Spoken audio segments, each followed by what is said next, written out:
Hey, what's up? This is Alex. You're back at the Trailer Project. Today, we are going to check out the trailer for Tot Tab in der Beethovenstrasse, which is also known as Dead Pigeon on Beethoven Street.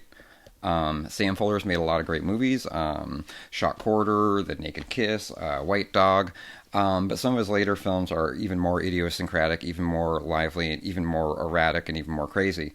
And Dead Pigeon on Beethoven Street might be one of his most insane movies. It's gone on to influence a lot of other filmmakers, more directly Jim Jarmusch, Wim Wenders, Quentin Tarantino, of course. And it's quite possibly one of his most energetic and anarchic films that he's ever made, which is really saying something, because the cantankerous Sam Fuller is quite the prolific auteur. This was originally made for German television, and it was really hard to find in its fullest form for the longest time. That was until a few years ago when Olive Films put out a definitive Blu-ray edition, and now we can finally see the film in its proper running time of 127 minutes. Whereas before, all you could see were these really shitty TV rips that were like 90 minutes, 96 minutes, or something like that. So, to commemorate this terrific film, we're going to do a trailer commentary for Tot Tab in der Beethovenstrasse, or Dead Pigeon on Beethoven Street. Polizei! Halt! Stehen bleiben! Pow! A new, exciting Samuel Fuller picture. Dead Pigeon on Beethoven Street. I love this narration here. A new, exciting Sam Fuller picture. I don't know who has been assigned to take the picture, but your next victim is in Cologne. Hauen Sie ab! Hauen Sie ab! Festhalten! Take that, wheelchair guy. Take the other corner! So the story of how this film came about is actually kind of crazy, because German writer Hans Christoph Blumenberg wanted to show appreciation for Fuller because he was because Fuller helped him secure interview footage with Howard Hawks and John Ford for a documentary he was doing. So in order to pay Fuller back for that, he let Fuller direct an episode for the West German crime series Tatort, and that would become Dead Pigeon on Beethoven Street.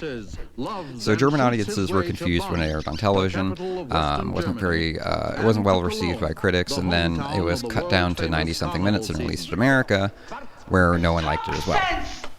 I'm going out of my mind. Oh, calm down. I don't remember a single goddamn thing. You know what The score and soundtrack provided by German prog rock sensation Can is used wonderfully here, and it would also be recycled once again in Paul Thomas Anderson's Inherent Vice, another kind of fish-out-of-water private eye film. It's not exactly a fan favorite from Paul Thomas Anderson fans, but I think it's great, so whatever. But yeah, like so many great directors, Sam Fuller had this weird like European exile phase, and in that time he made, of course, Dead Pigeon on Beethoven Street, and another awesome late-era Fuller film, Street of No Return, starring the wonderful Bill Duke and Keith Carradine.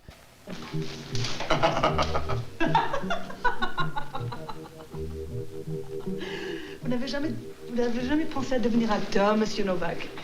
Oh, vous devriez. This scene's great, and if you listen carefully, that's Sam Fuller playing the senator. I wish the hell I knew, Senator. Unless I get that goddamn negative. Say it in English! God damn it! But yeah, a lot of blackmail, a lot of double crossing, a lot of great neo-noir crime stuff.